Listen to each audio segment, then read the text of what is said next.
Olá pessoal, que a graça de Cristo esteja com vocês. O assunto e o tema de hoje vai ser um assunto muito importante, que é qual? A blasfêmia contra o Espírito Santo. O que é a blasfêmia contra o Espírito Santo? Você sabe responder essa pergunta? É um assunto muito importante, muito polêmico, em que muitas pessoas leem, nunca chegam a ter essa certeza, a tirar essa dúvida sobre esse assunto. Mas nesse vídeo eu vou estar falando para vocês, vamos estar acompanhando os textos, porque é um assunto que tem levado muitos à aflição, porque tem pessoas que pensam que estão blasfemando contra o Espírito Santo, mas na verdade não estão. Então nesse estudo você vai entender isso. Então já sabe, vai deixando o teu like, tua inscrição se você não for inscrito, deixa o teu compartilhamento depois do vídeo e o comentário também, e vamos para o assunto.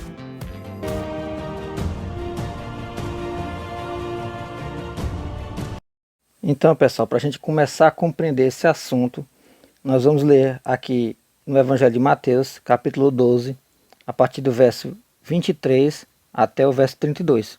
Então, se você tiver com Bíblia, acompanhe comigo. E toda a multidão se admirava e dizia: Não é este o filho de Davi? Mas os fariseus, ouvindo isto, diziam: Este não expulsa os demônios, senão por Beelzebu, príncipe dos demônios. E essa palavra Beelzebu, pessoal, significa senhor das moscas, ou senhor da casa, né? Que é uma palavra em aramaico. Então eles estavam xingando, apelidando Jesus de Beelzebu, ou seja, principal dos demônios. Jesus, porém, conhecendo os seus pensamentos, disse-lhes: Todo o reino dividido contra si mesmo é devastado, e toda a cidade ou casa dividida contra si mesma não subsistirá. E se Satanás expulsa Satanás, está dividido contra si mesmo. Como subsistirá, pois, o seu reino? É o que Jesus está falando. Se eu sou o príncipe dos demônios, como é que eu estou expulsando os meus próprios aliados do meu próprio reino? Então meu reino está dividido. Ou seja, eu estou em guerra contra o meu próprio reino. Não tem lógica isso, né?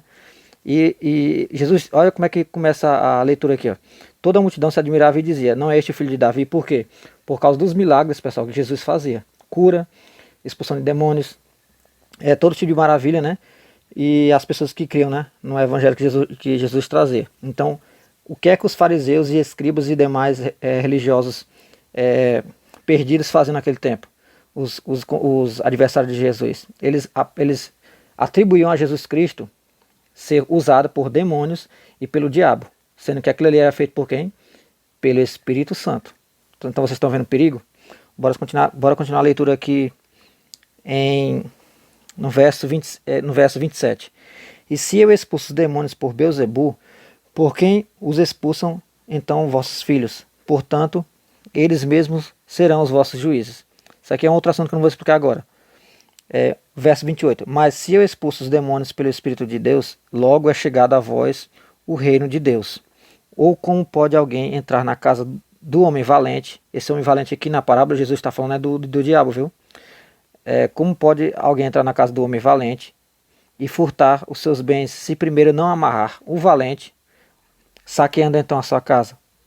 Quem não é comigo, é contra mim, e quem comigo não ajunta, espalha. Porquanto eu vos digo, todo pecado e blasfêmia se perdoará aos homens, mas a blasfêmia contra o Espírito Santo, contra o Espírito, né, não será perdoada aos homens. E se qualquer disser alguma palavra contra o Filho do Homem, ser-lhe-á perdoado. Mas se alguém falar contra o Espírito Santo, não lhe será perdoado, nem neste século, nem no vindouro.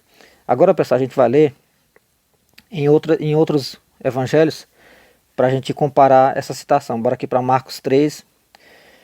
Eu ler só a parte final aqui, 29 e 30. Marcos 3, verso 29. Qualquer que blasfemar contra o Espírito Santo nunca obterá perdão, mas é culpado do juízo eterno, do eterno juízo. Porque diziam: tem espírito imundo. E vamos ver aqui em outra citação que vai estar em Lucas. A citação em Lucas vai estar em Lucas capítulo 11. Vamos ver aqui só o verso 18. Não, o verso 20. Mas se eu expulso os demônios pelo dedo de Deus, certamente a vós é chegado o reino de Deus. Esse verso 20 aqui, pessoal, olha como é que está sendo descrito aqui no Evangelho de Lucas. O dedo de Deus. O Espírito Santo é chamado de o dedo de Deus. Então, para vocês complementarem o entendimento a respeito da pessoa do Espírito Santo e o trabalho que ele faz aqui na Terra, e lá na época de Jesus, olha o que é que Jesus vai falar dele. Evangelho de João, capítulo 16, a partir do verso 8. E quando ele vier, convencerá o mundo do pecado e da justiça e do juízo. Do pecado, porque não crê em mim, que era justamente o que o pessoal fazia na época. Descredibilizaram Jesus. Chamavam de tudo que era nome, mas não acreditavam que ele era o Messias, né? Da justiça, porque vou para meu Pai e não me vereis mais. Ou seja, aquele que dá o testemunho da verdade não estaria mais entre eles. E do juízo, porque já o príncipe deste mundo está julgado. O fato de Jesus ter sido revelado ao mundo, pessoal, a luz ter vindo ao mundo, nesse mundo de trevas, já mostra que Deus está próximo de cumprir o seu juízo, né? Porque ele já está reprovando as obras dos homens, que Jesus se manifestou. Então ele reprovou as obras dos homens e mostrou a verdade, que é Jesus Cristo.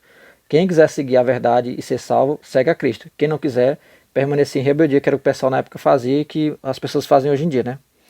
Então olha o trabalho do Espírito Santo, convencer do pecado, da justiça e do juízo. Então vocês estão começando a entender por que é que a blasfêmia contra o Espírito Santo não tem perdão. Porque justamente quem faz o trabalho de convencimento do pecado, da justiça e do juízo é o Espírito Santo. Se ele está sendo reputado ser um espírito imundo e está sendo reputado ser do diabo ou ser um espírito de demônio, a pessoa está empatando a única pessoa que pode fazer o trabalho de convencimento para trazer a salvação a ele mesmo. A única pessoa que pode levar a gente à conversão, que é o Espírito Santo. Era o que os escribas e fariseus e os demais religiosos da época faziam. Eles diziam que Jesus só operava os milagres por demônios, que ele expulsava demônios por espírito imundo. Então eles estavam ofendendo o próprio Espírito Santo que estava operando aqueles sinais, que Jesus não fazia aquilo ali com outro auxílio não, ele fazia aquilo ali dotado do poder do Espírito Santo. Então vocês estão vendo como é que é grave isso? Por isso que pecar contra o Filho, Jesus estava sendo blasfemado, né, enquanto falavam mal dele, criticavam ele, é uma coisa. Ele poderia perdoar a pessoa se a pessoa mais à frente se arrependesse. Pecar contra o Pai, também do mesmo jeito, porque o Pai enviou o Filho para fazer a obra à vontade dele. Agora o Espírito Santo é aquele que foi enviado justamente para fazer o trabalho interno, que é convencer internamente o ser humano do pecado, da justiça e do juízo. Então a pessoa atingindo a pessoa do Espírito Santo, ele está descredibilizando a ação do convencimento do pecado. Ele rejeita a ação do Espírito Santo. Então ele se torna o quê? Cada vez mais reprovado e cada vez mais com o coração endurecido, porque ele não crê nos milagres de Deus que podem o levar à conversão. Ele atribui ao diabo. Então é por isso que contra o Espírito Santo não tem perdão. Então pessoal, como vocês acabaram de ver, eu trouxe as explicações, os textos, e foi muito bem fundamentado. Então é por isso que pessoas têm que ter cuidado, principalmente pessoas ímpias, têm que ter cuidado quando eles fazem zombaria com as ações miraculosas e as ações sobrenaturais de Deus, tanto na questão da palavra pregada, evangelizada, tanto na questão dos milagres que Deus faz e efetua para levar as pessoas à conversão, e as pessoas atribuem isso à operação maligna. Né? Tem pessoas que fazem isso de consciência clara do que estão fazendo, do pecado que estão cometendo. São aquelas pessoas que fazem isso com a intenção de ofender ao agir sobrenatural de Deus e do povo de Deus sendo usada para fazer a vontade de Deus. Então, quando a pessoa atribui a obra de Deus a coisas demoníacas, a espírito maligno, e a pessoa faz isso de consciência pura, de consciência firme no que está fazendo, com a intenção maligna, essa pessoa está pecando contra o Espírito Santo e está, sim, fora da oportunidade de se salvar. Porque quem faz esse trabalho de convencimento é o Espírito Santo. Porque quem depois vai fazer parte da morada da pessoa, quem vai morar na pessoa é justamente o próprio Espírito Santo, que é ele que comunica essa vida de Cristo. É ele que é responsável por comunicar essa vida de Cristo em nós. E nós passamos a testemunhar Jesus Cristo a partir do Espírito Santo que habita em nós. Então é muito importante você entender isso. Então eu espero que você tenha gostado do vídeo. Deixa o teu like, deixa a tua inscrição se você não for inscrito. Não se esqueça, somos um em Cristo e fica com Deus.